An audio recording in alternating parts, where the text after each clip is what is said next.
చేస్తాడు వాడు. ఆ కట్ చేయబోయి ఆ సడన్ బ్రేక్ వేసినప్పుడు కింద ఆటో అవుతుంది కానీ వెయిట్కి అది కాదు కదా, మొత్తం పల్టీ కొట్టేస్తారు. లారీలు కూడా అంతే, ఆ కొండ దిగేటప్పుడు కానీ ఇంకేదైనా ఊర్లో వచ్చినప్పుడు ఏదైనా సడన్ గా వచ్చినారంటే సడన్ బ్రేక్ వేయాలో అనుకున్నా అది పడదు. ఈ ఆటో పిల్లలు కూడా అంతే, ఆటోలో 5 మంది 6 మంది ఎక్కాల్సిన దాంట్లో 10-12 మంది ఎక్కించుకుంటా ఉన్నారు.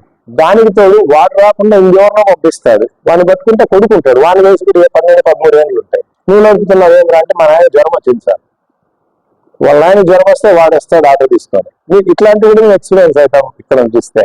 పిల్లలు ఎంతమంది ఉంటారు వాని చేతుల్లో, ఈ పేరెంట్స్ కూడా పెద్ద పట్టించుకోవట్లే. ఆటో వచ్చిందా పో పో పో అంటున్నారు. ఎవ్వరు ఏ పేరెంట్ కూడా అరే నువ్వెందుకు వచ్చినారా, నువ్వు కాదే మా తీసుకుపోయేదని అడగలేదు. కాలేజ్ నారాయణ స్కూల్ ఇది జరిగింది, నారాయణ స్కూల్ కాలేజ్ ఆరో జరిగిన ఏమో సార్ మాకు సంబంధం లే, వాళ్ళే పేరెంట్స్ చూసుకోవాలి ఆటో, అది మాకు సంబంధం లే అంటాడు ఆయన. అంటే ఎవరు నాకు సంబంధం లే, పని జరిగితే చాలా అనే ధోరణిలో వెళ్ళిపోతా ఉన్నారు. ఈ ఓవర్లోడ్ ఎక్కువ అయిపోతుంది. సెల్ ఫోన్ డ్రైవింగ్ పబ్లిక్ ఎక్కువ చేస్తున్నారు మ్యాక్సిమం, కానీ బస్ డ్రైవర్స్ అంతేం లేదు. కానీ అదేమన్నా హ్యాబిట్ ఉంటే మానుకోండి.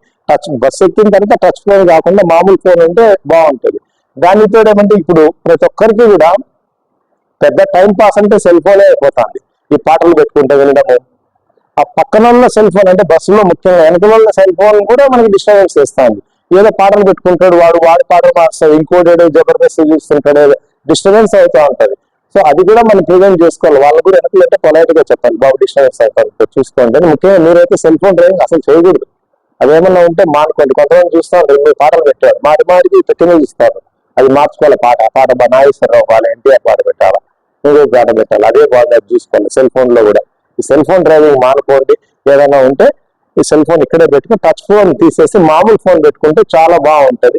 ఫిటిక్ అలసిపోవడం కూడా, ఈ అలసిపోవడం కూడా ఎక్కువ యాక్సిడెంట్లు అవుతుంటాయి.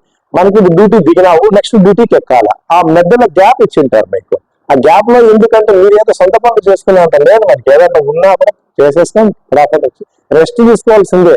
రెస్ట్ తీసుకోకుండా అప్పుడు ఏదన్నా మనం ఈ సెల్ ఫోన్ చూసుకుంటా, పాత రోజుల్లో అయితే ఎక్కువ పేకాట ఆడేవాళ్ళు, పేకాట మటుగా ఎక్కువ ఉండే, ఇప్పుడు అవి లేవు. ఈ సెల్ ఫోన్ మీద బిజీ అయిపోతున్నారు.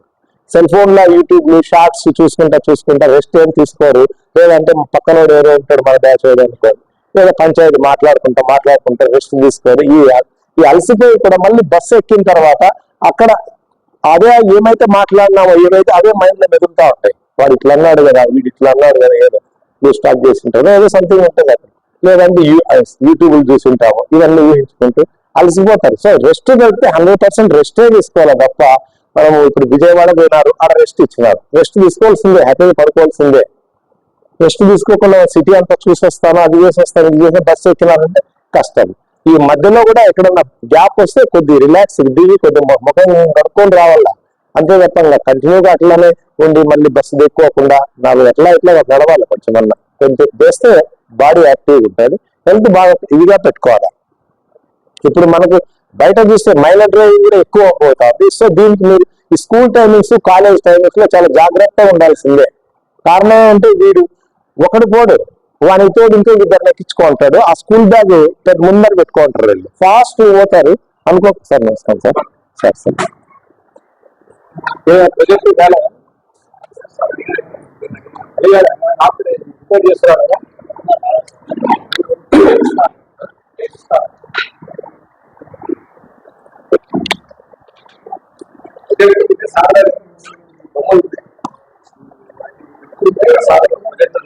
అదే అండి,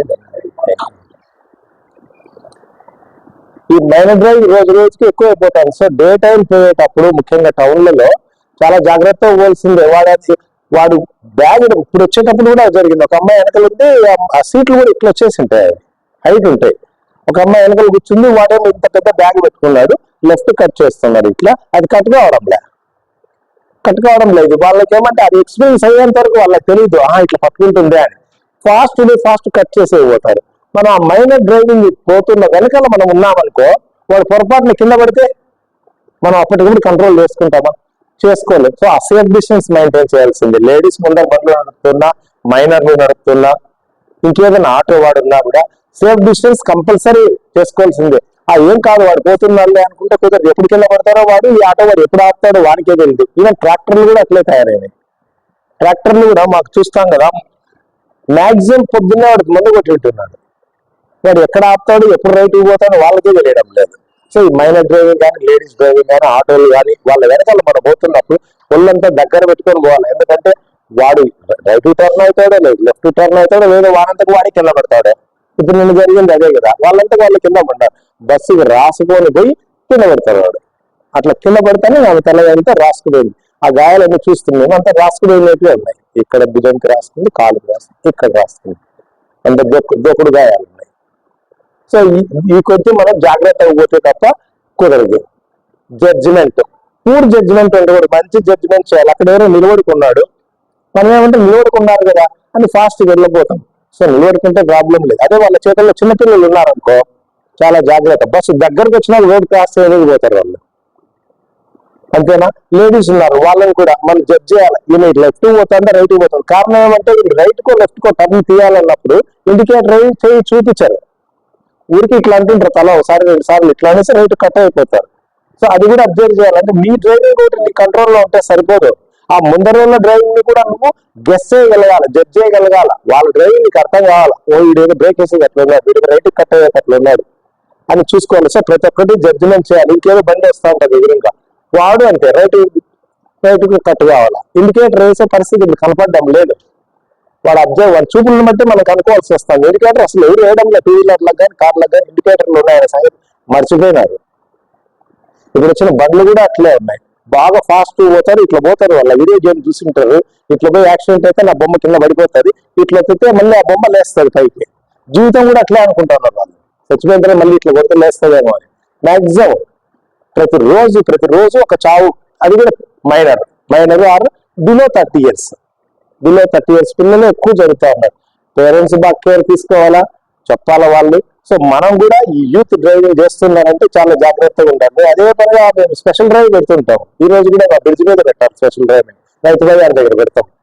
కానీ ఇప్పుడు వాళ్ళేమో ఉంటుంది, ఇక పేరెంట్స్ వచ్చేస్తారు అప్పుడే పిల్లలకి ఏదన్నా, సార్ ఫైన్ అయింది, సార్ ఫైన్ అయింది, మేము కట్టిపోతాము. జస్ట్ ఇప్పుడే నేను పప్పు కోసం పంపించిన, సాంబార్ కోసం పంపించిన, హోటల్ ఇక్కడే మా భార్య బాగాలేదు మెడిసిన్ కోసం పంపించిన, ఫైన్ అయింది సార్ అర్జెంట్ ఉంది మాకు, కట్టిపోతాం. అంటే ఫైన్ వేసి కట్టిపోవడం పెద్ద లెక్క ఏం లేదంటే డబ్బులు ఎవరికి లెక్క కాదు. ఇప్పుడు ఫైన్ వేస్తే కట్టిపోతాం అంతే. మా వారి బండి వేయడం అయితే మానం, అర్థమైందా.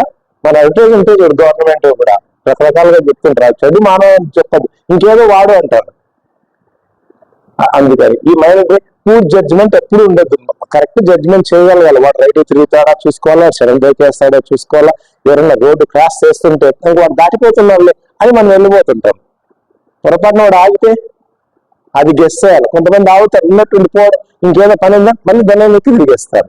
ఈ మధ్య ఇక్కడ టిఫిన్ హోటల్ దగ్గర వాడు ఎవరు అప్లై చేసినవాడు, ఈ పక్క రారు కదా ఆపోజిట్ లో బండ్లని ఫాస్ట్ గా హోటల్లో నుంచి టిఫిన్ తీసేసుకొని ఫాస్ట్ గా వస్తున్నాడు, ఈ పక్క రారు. అప్పుడు ఒక అమ్మాయి వచ్చి బుద్ధి వెళ్ళిపోతుంది, అతను ఈ పక్క వస్తున్నాయి బండ్లని రైట్ చూసుకుంటా పోతున్నాడు ఇక.